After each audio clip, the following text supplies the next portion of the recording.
본 방송에서 제공하는 투자 정보는 투자 판단에 대한 조언입니다. 방송에서 제공하는 주식의 가치, 가격 상승 및 가격 하락에 대해서는 방송사에서 보장하지 않습니다.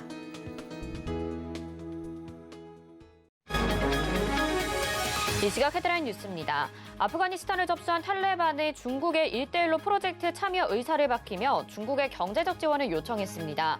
중국 지도부가 우려하는 테러 조직을 막을 테니 자신들의 손을 잡아달라는 뜻으로 풀이됩니다. 하반기 들어 증시가 하락세를 보이자 자기 주식 취득 결정이 전년 대비 약 60% 급증한 것으로 나타났습니다. 하지만 자사주 취득 공시 이후 주가는 대체로 하락했고 자기 주식 취득 후 소각까지 이어져야 주주 가치 제고 효과가 커질 것이라는 분석이 나오고 있습니다. 애플 신형 스마트폰의 카메라 모듈을 공급하는 LG 이노텍이 코로나19 영향으로 경쟁사의 공급 물량까지 확보하며 반사이익을 누리게 됐습니다. 신형 아이폰 13의 센서 시프트 채택 기종이 확대된 데다 경쟁사인 일본 샤프의 베트남 공장 셧다운 영향까지 더해지면서 애플의 LG 이노텍에 대한 부품 공급 의존도는 더욱 높아질 전망입니다. 롯데쇼핑이 사모펀드 운용사 IMM 프라이빗 에쿼티와 인테리어 가구업계 1위인 한샘 경영권을 공동 인수합니다. 롯데쇼핑은 한샘이 렌탈 사업 등 다양한 사업 분야로 비즈니스 영역을 확대하고 있어 협업을 통해 온 오프라인 상품 경쟁력 강화와 차별화된 공간 기획 등으로 시너지를 낼 것으로 기대하고 있습니다. 네, 시청자 여러분 안녕하십니까? 오늘장 내일장 출발합니다. 수정입니다. 오늘 우리 시장은 오전장의 조정을 상승으로 전환에 성공하면서 현재는 양시장이 상승세 이어가고 있습니다. 어제까지 우리 시장은 대형주들 위주로 악재가 계속되면서 하락을 면치 못했었는데요. 오늘은 그래도 이렇게 좀 상승 모멘텀이 어느 정도 나와주고 있고요. 기술적 반등이 나오면서 오늘은 좀 회복하는 모습 보여지고 있고 또 코스닥에서는 외국인들의 수급도 일부 들어와주고 있습니다. 계속해서 장중에 좀 변동성이 큰 시장 상황입니다. 어떻게 또 변할지 모르기 때문에 장 마감까지 저희와 함께 점검을 해보셔야 될 것 같은데요. 고민되시는 종목 있으시다면 또 저희에게 보내주시고 마감장까지 저희와 함께 하시기 바라겠습니다. 전화번호는 02-3153-2611 또는 2612번이고요. 문자는 100원의 정보 이용료 부과됩니다. 샵 0082번으로 종목명 매수가 비중 보내주시면 잠시 후에 종목 상담도 도와드리도록 하겠습니다. 또 저희 서울경제TV 무료 온라인 강연회가 이번 주 토요일 오후 1시에 준비가 되어 있습니다. 내일이죠. 이주연 전문위원님, 최재원 전문위원님이 강연을 해주시니까요. 서울경제TV 더하기 유튜브 채널 시간 맞춰서 들어오셔도 되고요. 또 궁금한 사항 있으신 분들은 샵 0082번으로 문의 남겨주시기 바라겠습니다. 금일본 방송에서 제공해드리는 정보는 투자 판단에 대한 조언입니다. 해당 종목의 가치와 수익률 보장해드리지 않는다는 점 참고하시길 바라겠고요. 서울경제신문과 서울경제TV는 당사의 브랜드입니다. 서울경제증권TV와는 무관하다는 점 말씀드립니다. 자, 그러면 오늘 시장에서 상승하는 업종과 하락하는 업종도 살펴봐야겠죠? 이 시각 시황 브리핑 김혜연 캐스터가 전해드립니다.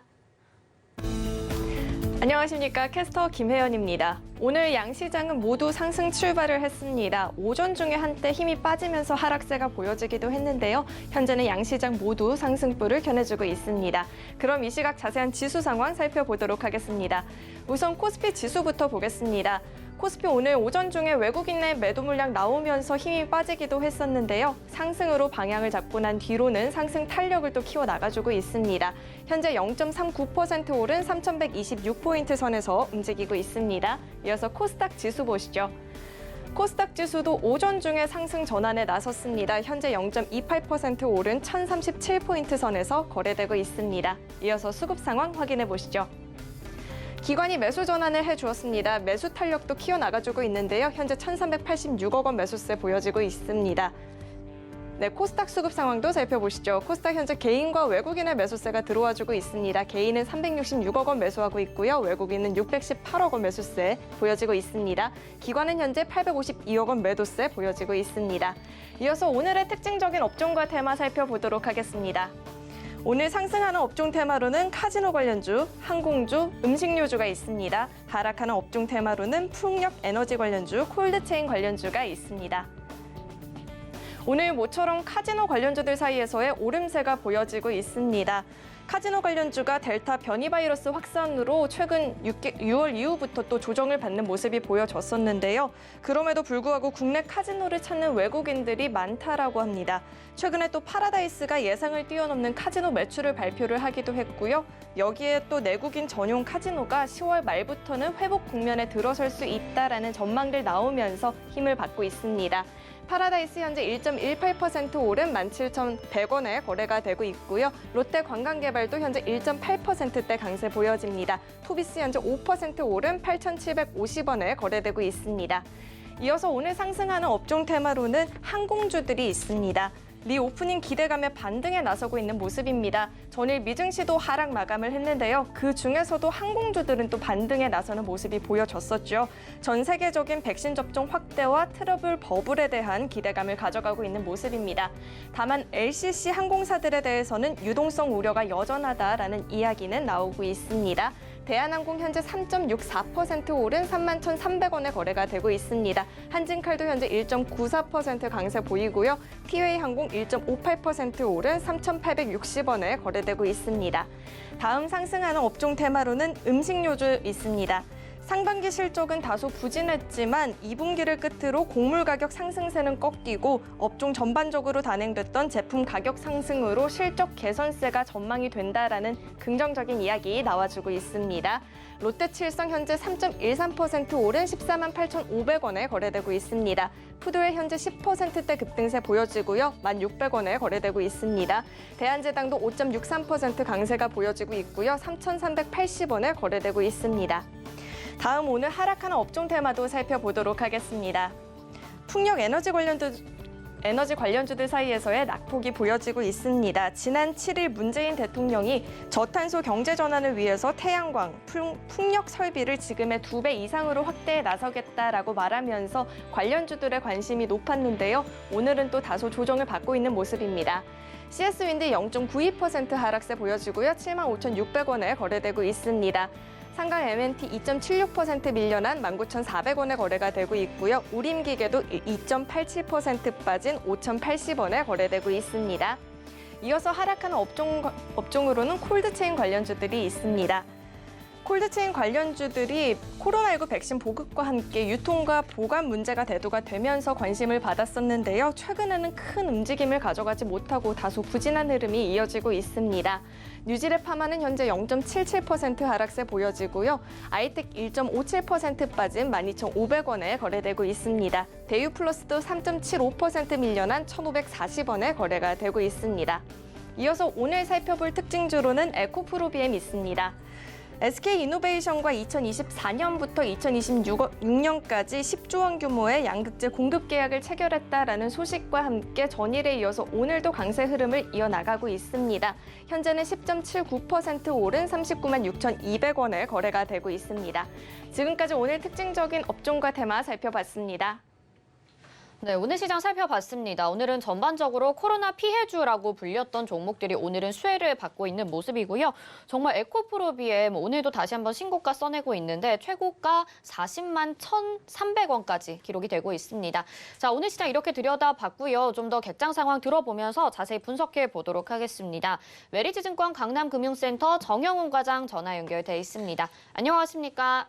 네, 안녕하세요. 네, 오늘 거래소에서는 기관의 매수세가 또 코스닥에서는 외국인들의 매수세가 들어와주고 있습니다. 객장 상황 좀 들어볼까요? 네, 우선 시각 현재 수급 주체별 매수 상위 종목을 살펴보겠습니다. 현재 외국인 투자자들은 코스피 시장에서 삼성전자, 대한항공, 카카오 등을 순매수하고 있고요. 코스닥 시장에서는 LNF, HLB, 에코프로 등이 매수 상위 종목에 올라와 있습니다. 기관 투자자들은 코스피 시장에서 크래프톤, LG전자, 삼성전자 등을 순매수하고 있고요. 코스닥 시장에서는 LNF, 셀트리온 헬스케어, 대주전자 재료 등을 순매수하고 있습니다. 오늘 기관 투자자들은 이제 코스피 시장에서 순매수세가 유입되고 있고 코스닥 시장은 이제 외국인 투자자들이 순매수세가 유입되고 있는 상황인데요. 지금 기관과 외국인의 수급이 좀 엇갈리는 상황이지만 현재 특징적인 부분으로는 이제 삼성전자 쪽으로 오늘 좀 외국인과 기관의 동반 순매수세가 유입되고 있다는 점이 좀 특징적인 부분이다라고 볼 수가 있겠습니다. 양시장에서 지금 수급 상황은 좀 엇갈리고 있지만 그래도 어제까지의 낙폭을 조금은 만회하는 흐름이 오늘 나와주고 있는 것 같습니다. 오늘 시장 한마디 어떻게 정리해 볼 수 있을까요? 네, 아무래도 이제 어제 선물옵션 동시 만기일이었는데요. 그로 인해서 어제 좀 수급적인 좀 이슈로 인해서 어제 시장이 좀 하락을 했기 때문에 오늘 같은 경우에는 선물옵션 동시 만기일 이후에 재차 반발 매수세가 유입이 되면서 양시장이 좀 상승 전환하는 모습이 나타나고 있다라고 볼 수가 있겠습니다. 오늘 전반적으로 시장 보면 일단 업종별로는 철강 업종이라든지 조선 업종이 좀 강한 흐름을 보이고 있고요. 또한 이제 애플카 이슈 관련해서 오늘 LG 그룹주들의 주가 상승세가 좀 이어지고 있다는 점이 특징적인 부분이다라고 볼 수가 있겠습니다. 반면에 계속해서 지금 최근에 좀 지수 하락을 이끌고 있는 이제 신규 상장 대형주들의 주가 부진 흐름은 계속해서 좀 이어지고 있는 상황이고요. 이처럼 현재 지수 움직임보다는 개별 업종과 종목들의 관련된 이슈에 따라서 철저하게 지금 업종별 또 종목 장세가 좀 이어지고 있는 상황이다 볼 수가 있겠습니다. 네, 역시나 개별 업종과 종목별로 움직이고 있는 시장 상황, 지수가 계속 박스권에 갇혀 있기 때문에 당분간은 좀 계속해서 이런 흐름이 나오지 않을까라는 말씀 해주셨습니다. 오늘 말씀 여기까지 듣겠습니다. 고맙습니다. 네, 고맙습니다. 네, 메리츠증권 강남금융센터 정영훈 과장과 함께했습니다. 이어서 이번 주 핫 이슈로 이어집니다.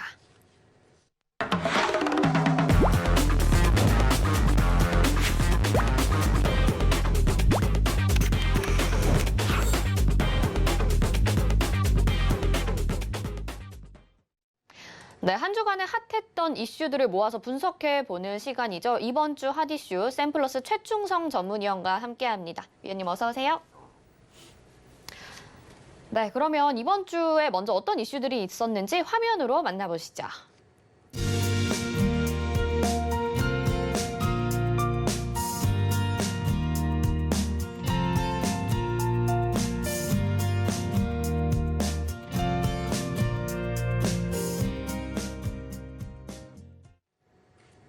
네, 이번 주 핫 이슈 정말 이 부분을 빼놓을 수가 없을 것 같습니다. 네이버와 카카오의 주가 급락 소식, 금융당국 규제에 따라서 주가 영향받으면서 오늘은 그나마 좀 반등 나오고 있고요. 또 친환경 다 놀린 K조선 이렇게 제목을 붙여봤습니다. 조선주와 관련돼서도 이야기 나눠보는 시간 가져보도록 하겠습니다. 자, 위원님, 지금 개인 투자자분들이 가장 걱정하고 좀 답답한 부분이 될 것 같아요. 네이버와 카카오 이 규제에 따라서 지금 주가 급락한 이후에 그나마 오늘은 좀 기술적 반등이 나오고 있는 것 같긴 하거든요. 하지만 그동안의 수익이 좀 다 아쉽게도 물거품이 된 경우들도 있을 것 같고 손실 중이신 분들도 많으실 것 같아요. 정확히 이 규제가 어떤 내용인 건지 좀 말씀 좀 해주시죠. 일단 금융혁신규제라고 좀 표현을 드리고 싶고 사실 이게 기존에도 사실 이야기가 나왔던 것인데 조금 자율적으로 이제 기업의 성장을 위해서 좀 진행을 했던 부분이 있었는데 일단 핀테크 규제 관련해가지고 일단 이야기가 나왔고요. 24일까지 시정을 안 하면 엄정 대응하겠다, 추가 유예는 없다 이런 말 나오고 있고 일단 금융상품 가장 중요한 건 이제 광고가 아닌 중개 판매로 해석이 돼서 이제 금융상품을 판매를 못 합니다. 일단 관련해서 일단 자격증이 있어야 되고 일단 중개업자로 판매 대리 중개업자로 등록해야 된다는 부분이 추후에는 진행이 될 수 있겠지만 지금 당장은 조금 영향을 받을 수 있기 때문에 일단 큰 맥락에서는 지금 이 부분 때문에 조금 부각이 되고 있지 않을까라고 말씀을 드리도록 하겠습니다. 중개 판매를 하려면 일단 지금 이거를 중개 판매 상품이라고 보는 거고요. 또 중개업자로 등록을 해야 된다. 이 부분 때문에 네이버와 카카오에서 운영하고 있었던 내역이 규제를 받으면서 주가에 타격이 있는 상황이라고 말씀을 해주셨습니다. 말 그대로 기존에 우리가 중국 시장 이야기를 하면서 여러 가지 규제들을 얘기했었는데 그 규제 쇼크가 우리나라에도 적용이 되고 있는 것 같은데요. 카카오 같은 경우에는 카카오페이 상장도 앞두고 있고요. 지금 가지고 계신 분들은 투자 전략이 좀 가장 궁금하실 것 같습니다. 지금 가지고 계신 분들 어떻게 가져가야 될까요? 일단은 뭐 주가의 부담으로 작용하는 악재가 나왔기 때문에 일단 비중 관리를 조금 하셔야 되고 뭐 불확실성이 지금 당장은 있잖아요. 그리고 금융위원장이 최근에 좀 교체가 됐습니다. 일단 관련해가지고 그분의 성향을 좀 이해하실 필요가 있어요. 그분은 하신다 그러면 그냥 하시는 분이거든요. 일단은 뭐 금리나 이런 부분에 있어서 굉장히 좀 우리가 흔히 얘기하는 뭐 비둘기파, 매파라고 하는데 매파 성향을 좀 가지고 있기 때문에 일단 그런 부분에서 한다면 하시는 분이기 때문에 일단은 지금 당장은 조금은 몸을 사리는 것이 좋지 않을까라고 말씀을 드리고 싶고 단순히 규제 때문에 주가가 하락했다라고 보기에는 조금은 애매한 부분이 있습니다. 사실 주가제가 굉장히 많이 상승을 했고요. 제가 작년부터 말씀을 드렸던 그런 구간에서도 어마어마하게 이제 상승을 했었는데 상승이 나오고 자연스럽게 좀 하락이 진행되는 구간이에요. 다만 최근에 이틀 동안 낙폭이 너무 크게 발생한 부분은 있지만 어쨌든 중장기적인 관점에서는 뭐 성장성이나 이런 부분들 분명 해소가 되고 뭐 대리업자나 이런 것들이 신고가 될 것인데 일단 최근에 좀 그런 부분도 있는 것 같아요. 머지 포인트나 이런 것들이 좀 이슈가 됐었기 때문에 오히려 이런 부분들을 더 강한 것이 아닌가라고 좀 말씀을 드리고 싶고 어쨌든 중장기적인 관점에서 성장성은 굉장히 양호하나 단기적으로는 조금 비중 관리를 좀 유연하게 좀 하실 필요가 있고 121선 일단 이평선 기준으로 기술적으로는 121선 이 살아나는 것이 가장 큰 좀 숙제인 것 같습니다. 일단은 오늘 상승이 나오긴 하는데 사실 주가가 일반적으로 기술적인 지금 반등이 나오는 정도인지 완전히 추세적으로 돌린다라고 보기에는 조금 애매한 부분이 있어요. 일단은 한 1, 2주 정도 만약에 지금 자리를 좀 유지해 준다면 유지해주고 다시 이제 돌아서 추세 상승이 나오면 괜찮겠지만 그게 아니라면 조금 더 낙폭이 발생할 가능성은 충분히 있다. 조금은 조심스럽게 대응하시고 지금은 추가 매수보다는 관점으로 좀 보시는 것이 좋지 않을까라고 좀 말씀을 드리도록 하겠습니다. 일단은 좀 조심스럽게 지켜보면서 비중 관리해야 된다라고 말씀하셨는데 지금 불확실성에 대해서 말씀을 하셨잖아요. 네. 추가 규제가 나올 수 있다라는 건데 이 추가 규제라고 한다면 어떤 규제들이 나올 수 있을까요? 혹시? 뭐 관련해서 뭐 업종뿐만 아니라 기존에 사실 카카오는 이번 정권에서 좀 많이 키워줬어요. 이것저것 다 그냥 몰아줬다고 해도 과언이 아닌데 어쨌든 관련해서 뭐 규제가 나온다면 딱 하나 찝어서 말씀드린 것보단 지금 카카오가 성장하게 됐던 상장도 굉장히 사실 편하게 하거든요. 이런 기업이 사실 없습니다. 카카오가 뭐 최근에 뭐 조금 오래되긴 했지만 어떤 기업이 뭔가 자회사를 해서 상장을 하고 이런 게 굉장히 조금 편해졌는데 그러니까 이렇게 해서 돈을 버는구나. 그러니까 돈은 매출을 올려서 일반적으로 영업이익이 찍히고 돈을 버는 게 수순인데 일반적으로 어느 정도 상장을 하고 이제 돈을 벌어가는 그런 것들이 좀 있어요. 어쨌든 여러 부분에서 딱 포인트를 집어서 말씀드리는 것보다는 지금 규제가 완전히 풀렸던 것에 대해서 규제가 한두 개씩 생길 수 있다라는 부분을 좀 지켜보시고 사실 이게 시작이라고 좀 말씀을 드리고 싶거든요. 일단 중개판매업체 법적인 이제 가장 중요한 부분은 법적으로 해석이 명확하게 되지 않는 것들부터 좀 체크를 해보시면 좋을 것 같습니다. 사실 진짜 그동안 카카오 네이버에 이번 정부가 좀 수혜를 줬다라는 말씀하셨는데 그동안 카카오가 하고 있는 사업들도 뭐 택시 대리부터 해서 뭐 헤어샵까지 너무나도 다양한 분야의 사업 확장을 하고 있었기는 합니다. 이런 중개 과정에서도 지금 이거는 중개 판매자로 등록을 해야 된다라고 이야기를 하고 있는 내용이고요. 지금 양 종목을 합쳐서 시총이 19조 원이 날아갔다라고 이야기를 하더라고요. 그래서 두 종목을 좀 보니까 그중에서도 카카오의 급락이 네이버보다 더 심각한 상황입니다. 네이버가 조금 더 카카오가 조금 더 타격을 받는 이유는 뭐라고 보시나요? 네, 일단은 제가 보는 관점에서는 뭐 기존에 사실 그 맥락인 것 같아요. 굉장히 좀 뭐랄까요. 카카오는 혼자서 성장했다라고 좀 말씀을 드렸었고 네이버는 어딘가 같이 협력을 해서 이제 성장해가는 그런 관점으로 좀 말씀을 드렸고, 사실 뭐 성장 측면에서는 카카오가 더 많이 성장을 할 것이다라고 말씀을 드렸어요. 왜냐하면 자생력이 있기 때문에. 근데 주가가 지금 영향을 이 부분에 대해서 규제에 대해서 영향을 많이 받는 거는 온라인 플랫폼에 오히려 이 부분이 좀 악재로 작용을 한 게 아닌가, 악수가 아니었나라고 좀 말씀을 드리고 싶은데, 물론 주가에 대해서만 말씀을 드린 겁니다. 어쨌든 온라인 플랫폼에 너무 한정되어 있고 비중이 너무 크다라는 부분이에요. 그러니까 네이버 같은 경우에는 뭐 기존에 온라인 플랫폼도 있었지만 뭐 자율주행과 관련된 그런 부분도 있었고 여러 가지 그런 것들이 있었는데, 그래서 이제 카카오가 조금 더 영향을 많이 받는 것이 아닌가라고 좀 말씀을 드리고 싶고, 거의 국민주로 지금 거듭났기 때문에 카카오라는 그 기업 자체가 일단 그래서 조금 더 그 개인 수급도 많이 몰렸고요, 사실. 그렇기 때문에 더 많이 조금 영향을 받고 있지 않을까라고 좀 말씀을 드리도록 하겠습니다. 카카오는 지금 온라인 플랫폼 사업이 비중의 대부분을 차지하다 보니까 좀 더 타격을 받는 것이다, 이렇게 말씀을 해주셨습니다. 근데 분명히 이런 금융당국의 규제가 발표가 되면 네이버와 카카오 주가가 영향을 받을 것이라는 것을 금융당국도 아마 예상을 했을 것 같긴 하거든요. 그쵸? 네. 그런데 갑작스럽게 또 지금 우리 증시가 분위기가 좋지 않은 상황에서 네. 이렇게 기업들을 규제를 한 이유가 뭔지 좀 궁금해요. 그런 부분도 있겠지만 기존에 사실 그런 것 같아요. 이제 뭐 정권이 거의 끝나가는 그런 상황이기 때문에 기존에도 이제 원전 관련해서 원전을 계속적으로 없애자라고 얘기가 나오고 있는데, 이제 정권 다 새로 진행할 그런 정권에서는 조금 이제 눈치를 보고 원전도 조금 풀어주고 있잖아요. 그렇기 때문에 조금 이것도 같은 맥락이 아닌가, 언젠간 터져야 될 건데 조금 시간적으로 미뤘다라고 좀 말씀을 드리고 싶고, 사실 기업 하나를 굉장히 좀 크게 성장을 시킨 거거든요. 이거는 뭐 이 정권에서 아무리 못했다라고 말씀을 드리는 게 아니고 굉장히 좀 크게 잘 성장을 시킨 거예요. 예전에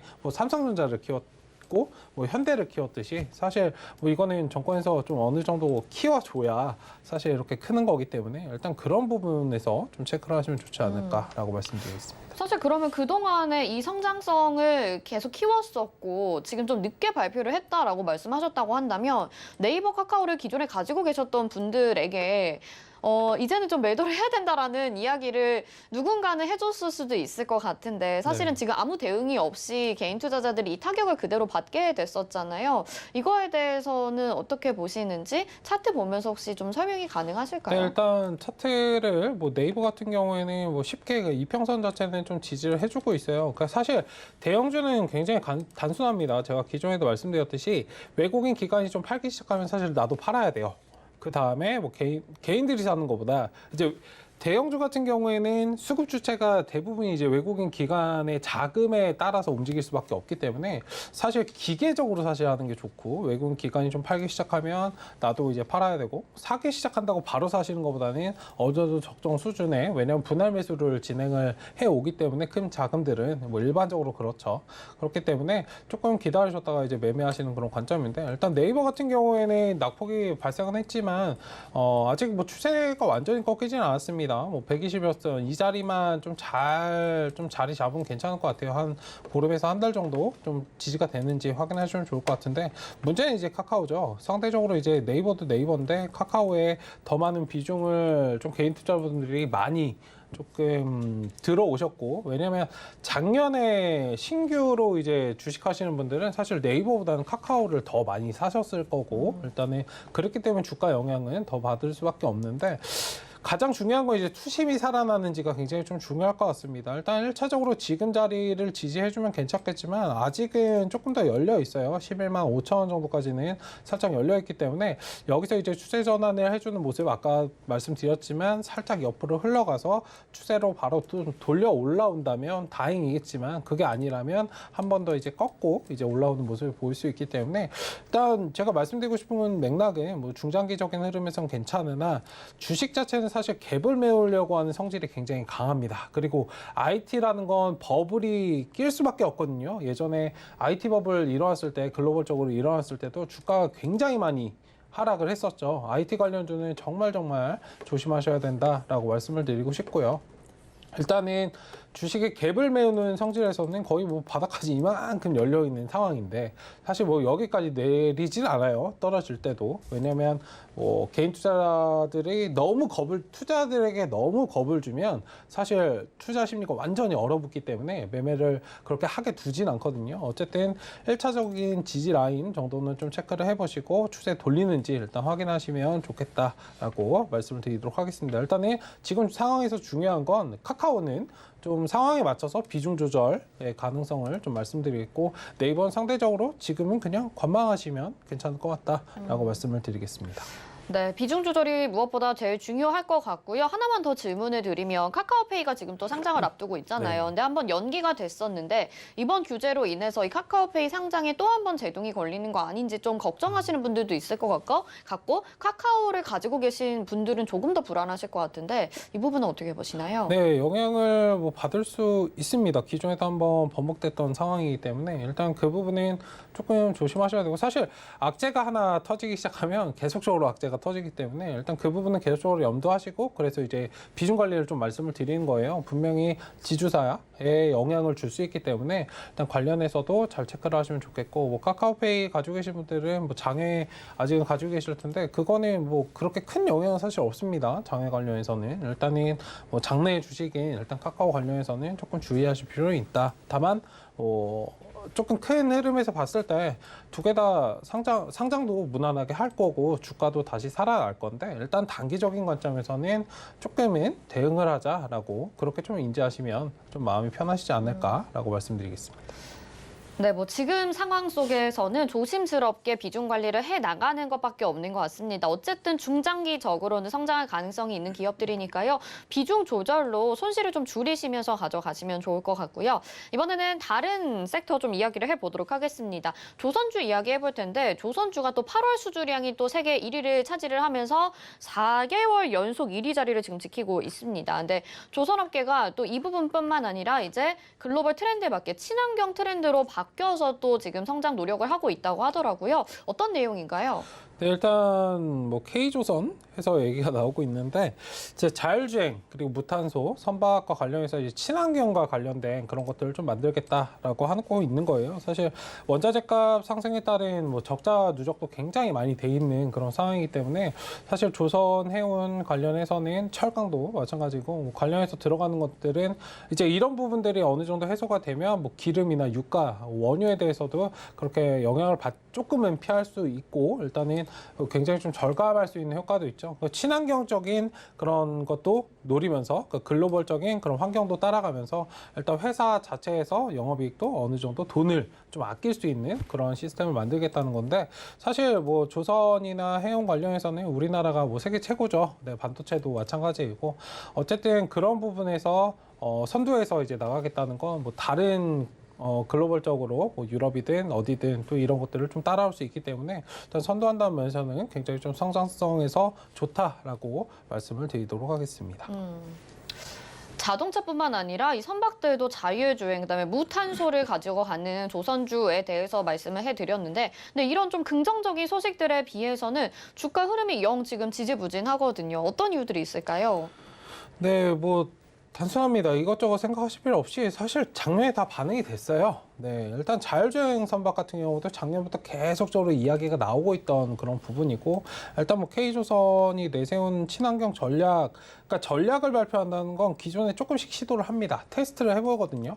그 다음에 이제 전략을 딱 짜고 이제 우리 이렇게 방향을 나갈 거야라고 이제 하는 것이 일반적이기 때문에 일단 작년에 사실 굉장히 많이 상승을 해왔기 때문에 일단 주식은 선행지표라는 점에서 뭐 수주율이나 이런 부분들 영업이익이 늘어나고 분명히 이런 부분은 있지만 거의 뭐 늘어날 부분들 그리고 기대감까지 다 반영이 된 상황이다라고 저는 보고 있고 일단 주가가 제자리 그렇다고 뭐 끝난 것이냐라는 건 아니에요. 일단 주가라는 것은 형성이 될 때 기대감 그리고 기업의 가치가 좀 더해져서 이제 상승이 됐다가 기대감이 살짝 꺼지고 다른 부분들이 좀 활성화되는 것이기 때문에 일단 지금은 기존에 많이 상승했던 그런 폭을 좀 반납하면서 좀 쉬어가는 물량 소화를 하는 그런 과정이다라고 좀 말씀을 드리고 싶고 일단 지금 당장은 상승이 굉장히 컸기 때문에 일단 그 갭차를 부분을 조금 줄이고 기대감이 조금은 빠져나가서 주가가 어느 정도 형성돼가는 그런 시간이 좀 필요하다라고 말씀을 드리고 싶어요. 어쨌든 그런 부분을 좀 보시면 좋을 것 같습니다. 일단 뭐 이미 많이 선반영이 되어서 많은 상승을 이뤄왔기 때문에 지금은 좀 숨고르기를 하는 국면이다라는 말씀해 주신 것 같고, 또 이번 주였죠. 현대중공업 공모주 청약이 있었거든요. 여기에 대해서도 기대감도 있고, 사실 최근에는 공모주 청약을 해서 뭐 상장이 된다고 하더라도 주가 흐름이 아주 뭐 따상을 노릴 수는 없는 상황이기 때문에 걱정하시는 분들도 있으실 것 같은데, 네. 현대중공업에 대해서는 또 어떻게 전망하시나요? 네, 현대중공업 관련해서는 제가 어제 봤을 때 경쟁률이 어마어마하더라고요. 네, 거의 65조가 몰렸다고 제가 거의 마지막에는 그렇게 본 것 같은데 56조네요. 네, 56조가 몰려서 뭐 경쟁률 400대 몇이라고 이제 나왔던 것 같은데 어쨌든 저게 될까라고 좀 생각을 하고 있었어요. 사실 굉장히 좀 예전의 그런 방식이고 중공업 관련해서는 지금 시장에서 뭐 지금 MZ 세대라고 불리우는 좀 주식시장에 많이 들어온 세대들이 일단 그런 부분들은 별로 이렇게 현대에 대해서는 관심을 가지지만 중공업에 대해서 그렇게 성장성을 크게 보거나 그러진 않는데 어쨌든 수급 자체가 저렇게 몰리게 되면 주가는 어느 정도 상승은 할 수 있다. 일단 청약 받으신 분들도 거의 이제 뭐 하나 정도 받으셨을 텐데 굉장히 작게 받으신 거거든요. 어쨌든 저런 부분들은 지금 시장이 굉장히 불안정한 상황에서 수급이 일시적으로 몰려서 일단 단기성으로 상승은 나올 수 있다. 다만 어디까지 상승할 것이냐는 아직 미지수이고 예전에 좀 사업이잖아요. 신사업이 아닌 예전 사업이기 때문에 기존의 기대감을 너무 많이 가지고 좀 진입하시는 건 좀 무리가 있지 않을까에 대해서 좀 포인트를 잡고 주가 대응을 좀 보시면 좋을 것 같습니다. 좀 예전의 사업이다 보니까 너무 큰 기대감은 갖지 말자라고 말씀해 주셨고, 저도 상장하는 거 지금 보고 청약 봤는데 한 사람당 거의 한 주 아니면 두 주도 못 받는 상황이 또 될 것 같습니다. 너무 큰 기대감보다는 좀 조심스럽게 보자라는 말씀해 주셨고요.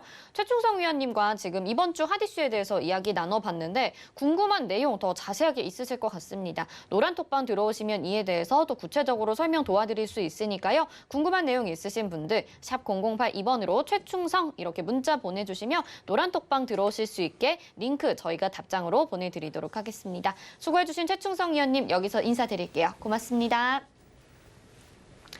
네, 이어서 증시 인사이트로 이어집니다.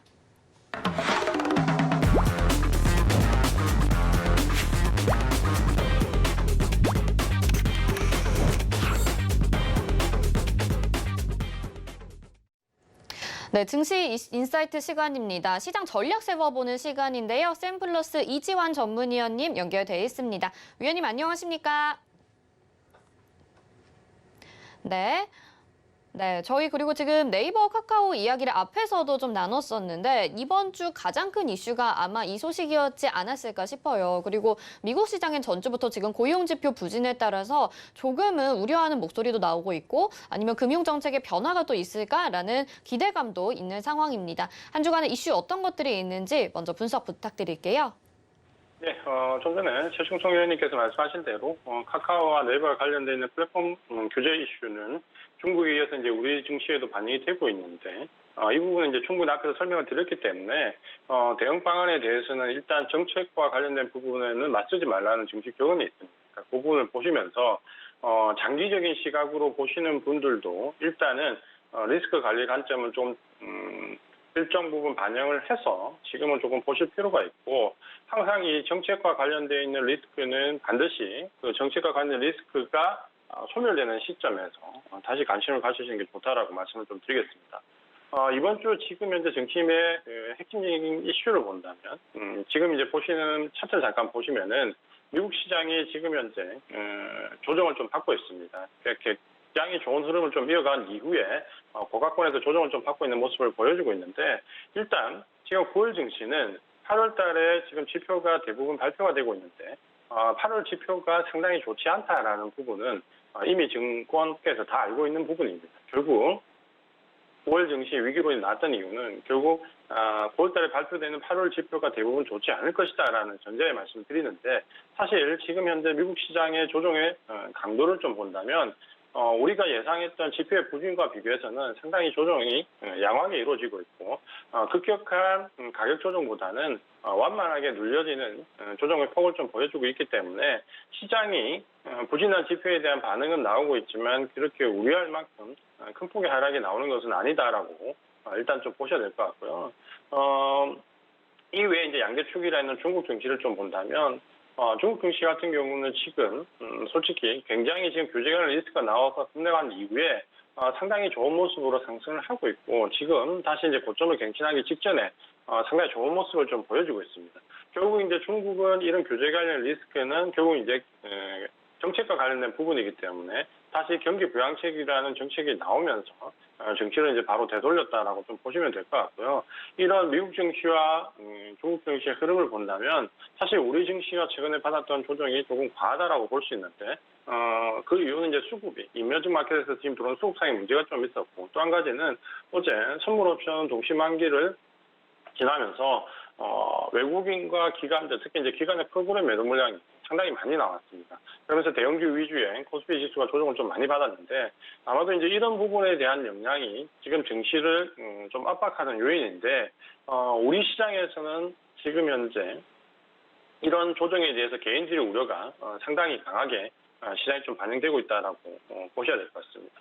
결국은 이 부진한 지표와 결국은 경기 둔화에 대한 우려감, 델타 변이 바이러스에 대한 우려감은 제가 봤을 때 지금 거의 게임 체인저 역할을 할 수 있는 게 치료제가 지금 이제 임박해 있는 상황에서 아마도 이제 위드 코로나로 전환되는 시점에 직전에 어떻게 보면 전환되기 직전에 가장 어두운 공간일 수 있다라는 부분을 9월 달이다라고 판단을 하시는 게 맞을 것 같습니다. 이 위드 코로나에 대해서는 이제 우리 증시도 이번 주부터 10월 달을 예견하고 반영을 조금씩 하고 있는데요. 결국은 이 위드 코로나라는 것은 백신의 접종률이 올라가고 있고 치료제가 다음 달 아마 이제 MSD를 필두로 해서 지금 3상 임상에 들어가 있는 일부 경구용 치료제들이 아마도 FDA 긴급 승인을 받을 것 같은데 우리가 이전에 백신이 나올 때도 생각을 해보면 과연 긴급 승인이 될까라는 의구심을 상당히 많이 가졌지만 결국 미국이 그때 백신을 선발주 내면서 실제로 긴급 승인이 이루어졌는데 이번에 그 코로나 치료제로 부각되고 있는 MSD 제품도 역시 미국이 1조 3천억 이상 선구매를 완료를 했습니다. 이 말은 특별한 사이드 이펙트가 없으면 긴급 승인될 가능성이 높다라고 보셔야 되고요. 그렇게 되면 백신에 대한 접종률이 올라가고 치료제까지 있으면 거의 대부분의 선진국부터 위드 코로나는 이제 거의 하나의 이제 경향이 될 가능성이 상당히 높아졌고 어제 이제 모더나가 기존의 독감 백신에 코로나 백신을 결합한 손쉽게 맞을 수 있는 새로운 백신을 또 출시하겠다라고 하면서 상당히 주가에 긍정적인 부분이 약출되는데 이런 부분을 본다면 겨우 이제 9월 증시는 부진한 지표와 델타 변이 바이러스에 대한 우려감이 증시를 짓누를 때 오히려 증시의 내부적인 태동은 9월 이후에 위드 코로나를 대비하는 모습을 좀 보여주고 있다. 다만 항상 우리가 증시에서 보면 겪었던 부분이지만 알고 있는 사실도 지금 현재 상황에 몰입되다 보면 대부분 이제 그 준비를 못하는 상황이 굉장히 많습니다. 작년에 상승 때도 마찬가지입니다. 결국 여기서 지금 현재 내가 가진 종목들이 지난 급락 증시가 조정을 받았던 시기에 대한 투자가 됐던 종목들이 급락을 하면서 그 종목들에 대한 미련이나 혹은 그 종목들에 대한 추가 매수 여부를 본 상황에서 오히려 증시는 위드 코로나 쪽으로 급격히 기울어질 수 있다는 부분인데 이런 부분은 지금 현재 수급적으로 보나 전체적인 중국이나 미국 증시를 보더라도 하나의 큰 줄기로 경향이 좀 굳어지고 있다라고 보셔야 될 것 같습니다. 그런 점에서 이번 주 핵심 이슈는 사실은 델타 변이 바이러스나 규제 관련 리스크 여러 가지 부분이 나오지만 제가 볼 때는 위드 코로나에 대한 준비가 이루어져야 된다는 부분이 가장 이번 주 증시 핵심 이슈가 아닐까라고 말씀을 드리겠습니다. 네, 위드 코로나 종목을 매수할 수 있는 기회다라고 말씀을 하셨습니다. 또 오늘 보니까 이렇게 코로나19 피해주였던 종목들의 상승세가 좀 두드러지는 모습이었는데 앞으로 이런 종목들, 위드 코로나와 관련된 종목들 잘 찾으면 좋을 것 같아요. 그러면은 이제 참고 지표로 삼을 수 있는 외국인들의 수급이 좀 중요할 것 같습니다. 어떤 종목들 보면 좋을까요? 일단 지금 현재 우리가 외국인들의 수급에 대해서는 상당히 이제 자세히 좀 볼 필요가 있습니다. 지금 외국인들의 수급을 보면 최근 3일 동안 외국인들 매도가 나왔고 오늘도 이제 외국인들 매도가 나오면서 지난 8월 31일 전후로 해서 외국인들이 급격히 매수로 전환되었던 부분들이 최근에는 4일 동안 매도로 전환되고 있는데 이 전환되는 부분은 우리가 유심히 볼 필요가 있습니다. 지난 한 3일 동안, 그러니까 오늘 집계됐던 부분을 제외하고 외국인들의 매도 물량이 한 8,500억 정도 3일 동안 급격히 나왔는데 특히 어제 선물옵션 동시만기를 전후로 해서 외국인 물량들이 좀 쏠리는 모습입니다. 그렇다면 외국인들의 매도 물량이 약 8,500억 정도 들어왔는데 이 부분이 전체적인 섹터별로 지금 종목별로 좀 분석을 해본다면 지난 3일 동안 카카오에 대해서 외국인이 매도했던 물량들이 약 6천억 정도 매도를 했습니다. 그리고 카카오뱅크에서 약 3,500억 정도 매도를 했고요.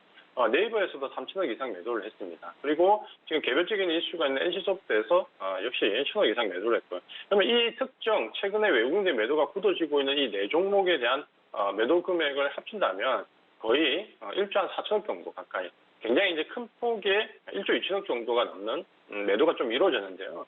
그렇다면 지금 현재 이 네 종목에 대해서 1조 2천억 정도 지난 3일 동안 매도가 진행된다라고 본다면 실제로 최근에 한 3일 동안 외국인들이 매도했던 8,500억은 오히려 이 특정 종목에서 기울어지는 매도를 제외하고 나면 전체적인 시장별로는 매수가 오히려 이루어지고 있다라고 좀 보셔야 될 것 같고요. 다만 전체적인 누적 순매수에서 이 특정 종목들 때문에 이 매수가 좀 가려져 있고 계속해서 시장이 외국인들의 매물에 압박을 받는 것처럼 보이지만 실제 시장 내용은 그렇지 않다는 부분을 인지하는 게 상당히 중요한 부분이다라고 말씀드리겠고요. 이 부분을 지난 이제 9월 6일 이번 주에 외국인들의 수급을 가지고 조금 더 확인해 보면 좀 명백한 부분이 좀 보입니다. 외국인들이 가장 많이 매도했던 부분이 바로 이제 서비스 업종인데요. 이 서비스 업종은 최근에 외국인 이번 주에 들어와서 1조 4천억 정도 굉장히 큰 폭의 외국인들 매도가 나오고 있고 등락이 무려 8.6% 하락하는 모습을 좀 보였습니다. 이 서비스 업종이 바로 우리가 알고 있는 카카오나 네이버 같은 종목들이 편제되어 있는데 결국 지금 외국인들의 매도가 특정 섹터, 특정 종목에 집중해서 나온다라는 그 섹터들을 살펴보면 우리가 좀 전에 보셨던 카카오나 네이버가 있는 서비스 업종에 굉장히 큰 폭의 1조 4천 정도 매도가 나왔고요. 그 외에 이제 1,000억 이상 매도가 나온 게 제약바이오 업종. 그리고 카카오뱅크 매도가 나와 있고요. 은행 업종에서. 그리고 통신 업종에서 일부 매도가 나와 있습니다. 그 외에 사실 외국인들이 매도처럼 보이지만 건설 업종이라든지 운수창고, 철강, 금속, 전기전자 업종, 운송 장비 업종 등 대부분의 섹터는 외국인들이 오히려 매수가 이어지고 있다라고 좀 보셔야 될 것 같은데요. 결국 지금 외국인들의 매도가 나온 섹터를 유심히 보시면 카카오나 네이버 같은 개별적인 이슈가 있는 서비스 업종과 그다음에 의약품, 제약바이오 업종, 그리고 카카오뱅크, 그리고 통신업종인데 이 제약바이오나 은행, 카카오뱅크, 통신업종의 공통점은 바로 시장이 조정받을 때 대안투자로서 상승폭을 상당히 많이 가져왔던 섹터들이라는 겁니다. 그렇다면 지금 시장의 변화를 우리가 생각해 봐야 될 부분은 지난 조정 때 오히려 상승을 이끌었던 대안투자됐던 종목들이 지금 선물옵션 동시만기 전후를 기점으로 해서 오히려 급격히 하락을 하고 있다라는 말은 시장이 이제 바뀌고 있다라는 반증을 해볼 수 있는 부분입니다. 결국 지난 조정 기간에 대안투자로서 외국인과 기관들의 매수세를 집중적으로 받았던 종목에 대한 차익 매물이 나오고 있다라는 부분인데 결국 이런 이제 차익 매물이 나오면서 우리 시장은 시장이 전체 지수가 하락하는 모습을 좀 보여주고 있는데요. 다만 이제 우리가 여기서 지난 8월 달에 하락할 때와 지금 하락하는 이 반락 구간에서의 두 기간의 좀 차이점을 좀 본다면 지난 8월 달에 하락할 때는 매도의 주체가 외국인들의 대량의 매도 물량이었는데 전방위적으로 경기 관련된 종목과 하이텍스 가리지 않고 매도가 좀 들어왔다면 최근에 9월 달에 상승 이후에 대반락되는 이 구간에서는 카카오와 카카오뱅크, 네이버, 그리고 NC소프트 같은 개별적인 이슈가 있는 종목에 매도가 집중되고 있지만 경기 관련돼 있는 민감주나 경기 확장과 관련된 섹터 쪽으로는 외국인들의 전방위적인 매수가 좀 이어지고 있다라고 좀 본다면 지금 현재 외국인 수급은 차익 실현과 저가 매집이라는 두 가지 행위가 동시에 진행되고 있다라고 보시는 게 좀 맞을 것 같고요. 문제는 차익 실현하는 물량에 가려져서 전체 순매도 규모가 많은 것처럼 보이면서 외국인들이 저가에서 매수하고 있는 경기 민감주나 경기 관련돼 있는 소비재라든지 이런 쪽에서의 매수가 크게 드러나지 않는다. 그러다 보니까 개인들의 매수세는 지금 현재 급격히 카카오나 카카오뱅크 같은 네이버 같은 이런 지금 현재 급락을 겪고 있는 종목들 위주로 추가 매수가 들어가고 있기 때문에 상당히 수급적으로 지금은 개인들의 선택이 좀 어려운 선택을 하고 있고 외국인들은 차익 실현과 매집을 현재 이어가고 있는 모습을 보여주고 있다라고 말씀을 드리겠습니다. 네, 지금 진짜 집중적으로 매수를 해야 될 종목, 그리고 매도를 해야 될 종목들에 대해서 말씀을 해주셨거든요. 그러면 마지막으로 이 매수 매도 전략을 짜서 9월 남은 장도 좀 대비를 해봐야 될 것 같은데 남은 시장 어떻게 대응을 해보면 좋을까요? 일단 지금 현재 우리가 이제 좀 전에 말씀드렸던 내용들이 대부분 이제 일치되는 내용인데요. 결국 지금 현재 우리가 이제 관심을 가져야 되는 부분은 경기와 관련되어 있는 종목들, 그리고 그 경기와 관련된 종목들 중에서도 특히 소비재 쪽으로 많이 관심을 좀 가질 필요가 있습니다. 왜냐하면 지금 현재 우리 시장도 마찬가지고 글로벌 시장도 마찬가지지만 결국 백신과 치료제라는 부분을 등에 업게 되면 결국은 이 위드 코로나에서 새로운 이제 방식으로 삶의 방식이 전환되는 시기가 온다라는 건데 결국 이런 이제 전환되는 시기가 오면 결국은 이제 우리가 집중해야 될 부분이 이전에 리오프닝 때는 백신이 처음 나올 때 리오프닝 때는 경기가 관련된 항상 기초 섹터들, 뭐 철강이나 기계나 건설이나 화학 쪽이 강했다면 지금은 오히려 이제 소비재들, 예를 들어서 여행이나 항공이나 의류나 또 혹은 그 항공이나 이런 부분들이 좀 강할 수 있다는 그 부분은 결국은 이 행동에 대한 봉쇄 조치에 대한 부분이 완화가 되면 결국 이제 가장 큰 이슈가 여행이 될 것이고 여행을 가기 위해서는 비행기를 타야 될 거고요. 또 여행을 가기 위해서는 옷을 사야 될 거고 신발을 사야 될 거고 호텔을 가야 될 거고 이런 식의 이제 소비와 관련된 쪽에 강한 매수세가 좀 들어올 수 있다라는 결국 지금 현재 미국 섹터에 있는 종목들을 좀 보더라도 최근에 카지노 관련되어 있는 위니조트나 여행 관련되어 있는 뭐 카니발이라든지 이런 소비재와 관련되어 있는 쪽에 외국인들의 매수세가 상당히 집중되는 모습을 좀 보여주고 있습니다. 결국 외국인들이 지금 생각하는 부분은 이런 소비재와 관련된 부분들이 새로운 시장의 이제 주체로 좀 떠오를 거라는 부분이 있고 이 부분은 이제 우리 시장에 좀 접목해 본다면 우리가 지난 3월달, 4월달 리오프닝과 관련돼서 주가가 상당히 좋을 때 기대했던 소비재들은 대부분 화장품이나 식음료 쪽에 많이 몰려 있었습니다. 그때 기관들의 수급이 집중적으로 이쪽으로 들어왔는데 지금은 오히려 이제 그 소비재와 관련되어 있는 그 매수의 주체가 기관보다는 외국인의 매수가 좀 더 많이 유입되고 있고요. 그리고 이제 외국인들이 유입된 업종들을 좀 본다면 오늘 이제 대한항공이 굉장히 큰 폭으로 오르고 있는데 대한항공 항공이라든지 혹은 뭐 의료와 관련되어 있는 쪽 이런 선택 소비재라고 하죠. 우리가 말하는 그 선택 소비재 쪽으로 상당히 매수세가 좀 많이 몰리고 있다. 이렇게 좀 보시면 지금 지수 전체가 오늘도 마찬가지지만 외국인들의 차익 실현 물량에 의해 가지고 상승폭이 제한되면서 중간중간 하락 압박을 많이 받고 있는데 이런 하락 압박이 나올 때 같이 밀려서 내려오는 이런 소비재들을 저가에서 분할로 좀 매수하는 전략이 상당히 중요하다. 이렇게 좀 보셔야 될 것 같고요. 그다음에 이제 그 한 가지 이제 또 다른 본해인데 최근에 이제 치료제와 관련된 얘기가 뭐 MSD나 화이자나 로슈 이 3개 회사가 뭐 글로벌 탑5 안에 들어갈 만한 회사들이 나오기 때문에 상당히 신뢰성이 높은데 이 치료제와 관련되어 가지고 국내 테마주에 접근하시거나 혹은 그 뭐 MS나 이쪽 서학개미 쪽으로 바로 접근하시는 분들이 꽤 있으신데 치료제는 백신과 다릅니다. 그러니까 백신은 모든 인류가 다 맞아야 되지만 치료제는 코로나19 질환의 특성상 약 85%가 무증상합니다. 나머지 한 15% 중에서 또 10%는 그냥 관찰만 하더라도 증상이 대부분 좋아집니다. 그럼 치료제를 투여할 만한 중증 환자는 코로나 환자 중에서 뭐 1에서 3%가 채 안 되기 때문에 백신과는 사이즈 차이가 너무 많이 난다는 부분을 보신다면 기대치를 너무 크게 가져서는 안 된다는 부분과 그다음 특히 국내에 코로나19 치료제와 관련됐던 부분 지금 현재 나오는 MSD의 치료제를 비롯한 치료제는 우리가 잘 알고 있는 진짜 코로나19 치료제입니다. 그러니까 중증호흡기 관련되어 있는 치료제인데 그동안 그 대안 투자로 됐던 항말라리아제라든지 혹은 뭐 에볼라 치료제라든지 이런 식의 치료제들은 오히려 진짜 치료제가 나오게 되면 급락할 가능성이 상당히 높다라는 부분을 좀 보시면서 그런 테마주에 접근하시는 방법은 상당히 조심해야 된다는 부분을 말씀을 좀 드리겠습니다. 그래서 지금 현재 9월달은 어제 선물옵션 동시만기를 기점으로 해서 카카오가 네이버가 급락하는 시점은 시장의 변화의 시점이라는 부분 이 부분이 선물옵션 동시만기와 어우러져 있기 때문에 시기적으로 우리 시장은 이제 새로운 구도로 또 재편될 가능성이 상당히 높다. 그 구간에서는 경기와 관련되어 있는 민감주 쪽으로 저점에서 시장이 밀릴 때마다 조금씩 매수에 들어가는 전략이 좋다라고 말씀을 드리겠습니다. 어쩌면 좀 당연한 내용을 생각을 해본다면 우리가 투자할 때 좀 당연하게 상승할 거라는 예측을 해볼 수 있지가 않을까 싶습니다. 치료제에 대해서도 좀 선택적으로 보고 계신 것 같고요. 위드콜이나 대비해서 이 코로나 관련주들 조금씩 모아가자 말씀을 해주셨는데요. 증시 인사이트 매주 월요일과 금요일 이지환 전문위원님이 저희 오늘장 내일장에서 방송해 주시고 또 수요일에는 저녁 8시에 유튜브를 통해서 여러분들에게 가르쳐주고 계십니다. 많은 도움 되셨다. 그리고 앞으로도 또 도움을 받고 싶다 하시는 분들은요. 노란톡방 입장하시길 바랄게요. 샵 0082번으로 이지환 이렇게 3글자 문자 보내주시면 노란톡방 들어오실 수 있게 저희가 링크 답장으로 보내드리도록 하겠습니다. 자, 위원님은 여기서 인사드리겠습니다. 고맙습니다.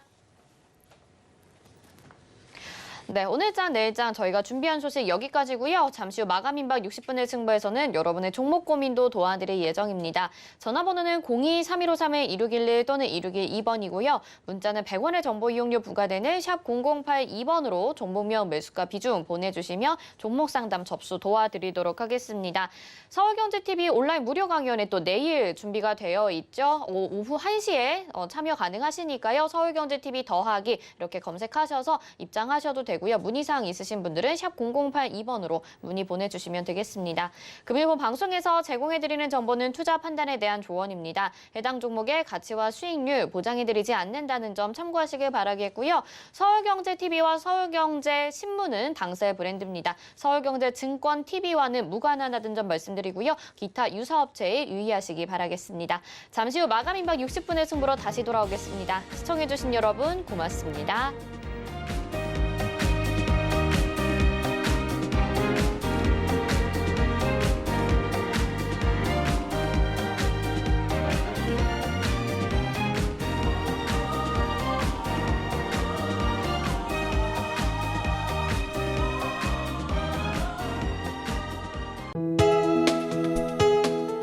본 방송에서 제공하는 투자 정보는 투자 판단에 대한 조언입니다.